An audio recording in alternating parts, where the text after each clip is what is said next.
I'm really honored and blessed to be the person who has been selected to carry on these exciting initiatives in Charleston. This is an historical moment, I have to tell you. We are here to celebrate our first seminar in history for the young executives in Charleston. Thanks to the College of Charleston for allowing this event to take place today in this beautiful venue. Now let me spend a few words on the young executives.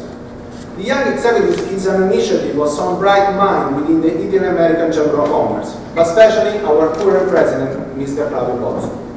The Young Executives is a non-profit organization started in New York by the board members of the Italian American Chamber of Commerce.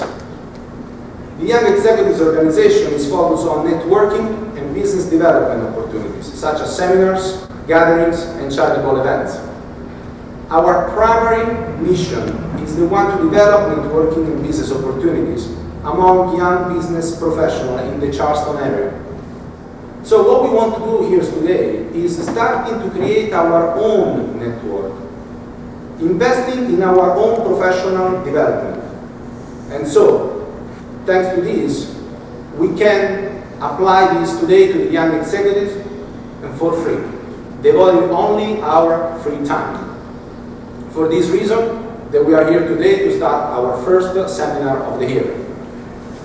To properly introduce our guest of honor tonight, I would like to ask my friend and colleague, Mr. Fabio Santucci, Office Manager of Mediterranean Shipping Company in Charleston, to say a few words. So Fabio.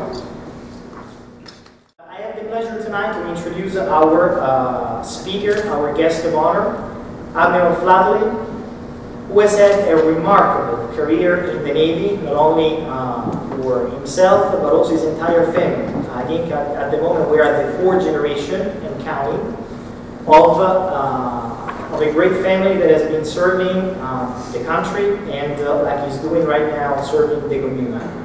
His first major assignment as a test pilot, and this was very remarkable the first time that I heard about it, was to validate that the very large C-130 cargo aircraft, which is very big and can weigh up to 120,000 pounds, could be safely landed on an aircraft carrier.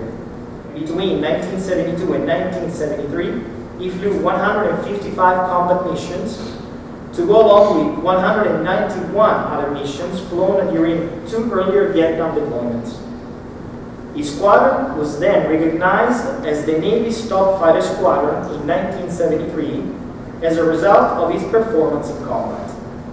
Admiral Flatley was awarded numerous other accolades during his 31-year career, including the Navy Distinguished Service Medal, the Silver Star, 5 Legions of Merit, 3 Distinguished Flying Crosses, the Bronze Star, and 30 Air Medals, as well as many other recognitions. We are delighted to have Admiral Flatley with us this evening to help inaugurate what we hope will become a successful series of young executive seminars and networking events. But tonight we start with a great opening, in my view. So please, ladies and gentlemen, join me in welcoming Admiral James Flatley. All of you pretty well understand service to country. Most give much and too many give all. The bottom line there. And it's not just soldiers, sailors, airmen, Marines, Coast Guard. Some of our other governmental services, CIA, the losses in the State Department very recently. There's a lot of that giving going on out of this country, and thank goodness there is, because we're holding our own for the time being.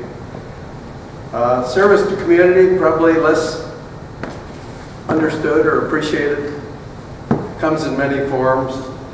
Our policemen and firemen and rescue folks are much on the order of our servicemen. They give almost as much and lose a lot in serving their communities.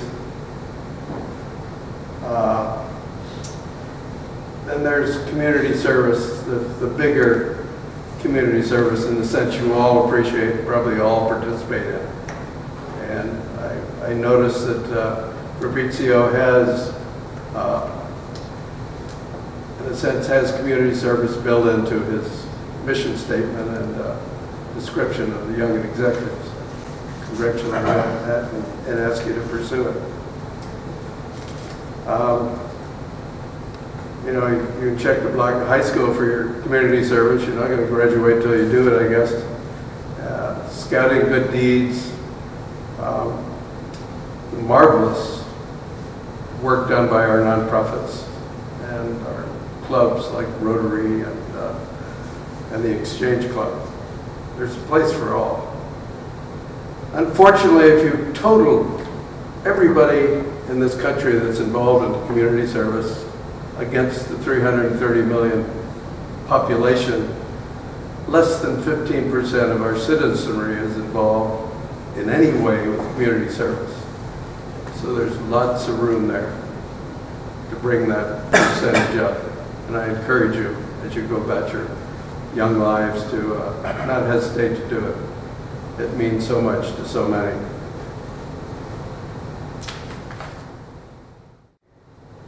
From the more demanding challenges of constantly attempting to inspire our young sailors to do everything they did right the first time, because it was the right thing to do.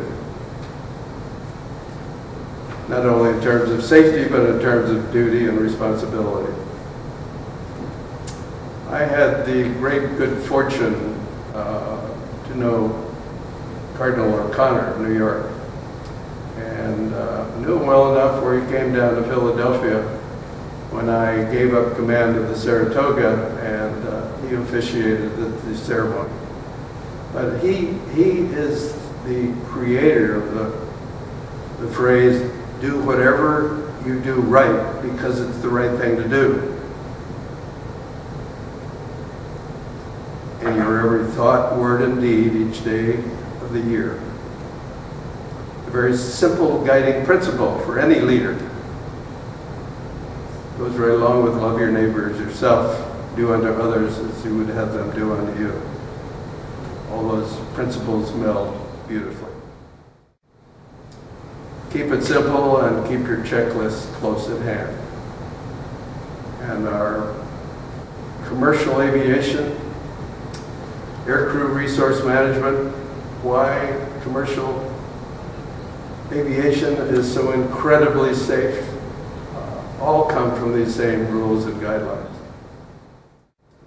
Fight hard, but smart. Think back to all you were watching during that brief exposure to the flight deck and the air crews and the airplanes and the pilots. And imagine everything that goes into that. How do you pack it all in and get it right in the most complicated weapons system in the world?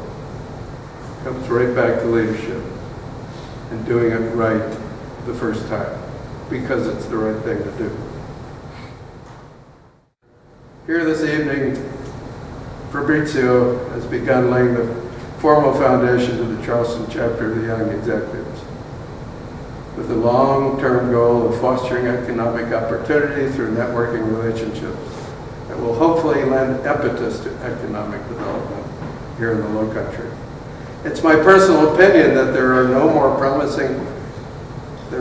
promising area in the southeast United States for robust economic development to occur than right here in our own Low Country. The Charleston, Berkeley, Dorchester, Tri-County area is poised to become a very dynamic metropolis, regardless of the notions of the genteel citizenry occupying the Charleston Peninsula.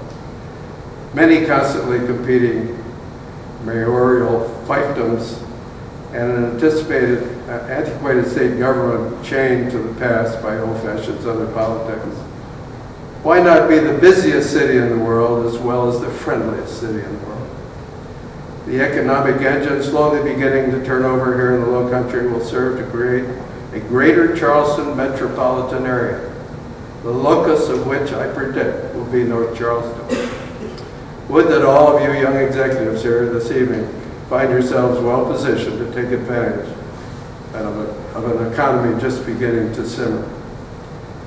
And in keeping with this evening's theme, all the precious service to community energy that can be and must be generated must be directed toward elementary and secondary education, especially the students in our low country's rural and urban areas that have too long been neglected. A must for a truly vibrant low country economy. The forgotten parts of South Carolina, so effectively editorialized over the past few weeks, harbor many more potential Senator Tim Scotts, not to mention physicians, nurses, school teachers, generals and admirals, and future Olympians. Fabio and Fabrizio, well done to you in the Mediterranean Shipping for fostering the Charleston chapter of the Young Executives and encouraging them to become active and involved in our community. A good thing indeed. It's been a pleasure being with you.